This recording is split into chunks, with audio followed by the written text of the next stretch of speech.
Hey everyone, I hope that December is treating you well so far as we get ever closer to Christmas and that fun time of year it is. But I did want to just call your attention to a couple things. First, I'm going to talk a little bit about this little card you may have seen here at the church that Rich really pointed to this past Sunday, and it was also available 2 Sundays ago in the worship guide. And then also talk briefly about our children's ministry plans for both Christmas Eve and New Year's Eve. Okay, so first the card. So hopefully you've gotten one of these. If you didn't, there's a handful left available here at the church. Uh, if you come on Sunday and you can't find any, there's a few in Bible Land. There might be a few at Info Central, or talk to me and I might be able to email you a copy that you can print on your own. But anyways, this is a really cool thing that I've already sort of torn apart here. I dropped one piece. You tear it apart. Maybe this becomes a bookmark. But the idea is that you can take it, you can tear it, you can put it places, whether you put it on your fridge, put it in your purse, put it in your pocket, whatever it is. And that you actually just simply take these things that are moments that you're already probably up to with your family or with your friends, and you invite God into those moments. So that's kind of where this came from. So over the past several months, something that's just been, God's been convicting me a lot about this idea of being too busy. And I hear that a lot from everybody. I feel it a lot myself. Sometimes I really am that busy. Sometimes I kind of allow myself to get that busy. Sometimes I convince myself I'm too busy when maybe really I'm not, but that's another issue for another day. But the reality is also at Christmas, it seems to go into overdrive. We love this season. A lot of us, it's a fun time. I know not for everybody, but for a lot it is. And the reality is, though, is that we feel swamped. There's parties, there's stuff to do, things to see, things, whatever it is. And we allow it to kind of choke us out a little bit. So how do we invite God into those just mundane moments like Rich challenged us last week? Well, we thought that a card like this would be something helpful. Okay, so the idea is you tear something off. Let's say, as an example, we're looking at Christmas lights. This is something I hope to do with my family here in the next week or two as well. You're driving around the car, you got this card with you, you flip it around, and you ask whoever's in the car with you questions.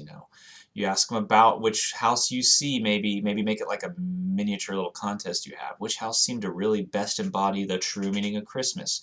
Which house pointed to Jesus the best? Which had some creative nativities? A lot of them just plop a nativity, and that's great because that does help with the meaning of Christmas. But maybe someone went above and beyond them, and you're like, wow, that was a cool way to do that. And you're just celebrating that. You're talking about Jesus in the midst of Christmas lights. And then you're also praying for these houses you go by. You drive through these neighborhoods, and you're like, God, please just show yourself to these families. Help them to have some small way that they can start to giving you the priority and you the glory in this Christmas season. Because we know that the vast majority of the homes that we drive through probably, they're celebrating Christmas, but it might not be because of Jesus. It's about the presents. It's about other things. We just really hope that you're doing these things, praying. This is something you can just invite God into very easily. I mean, God's already there, really. So you're just saying, hey, we want to acknowledge you in this time. So whether it's that, whether it's your shopping and wrapping for gifts, which a lot of us are wrapping up right now.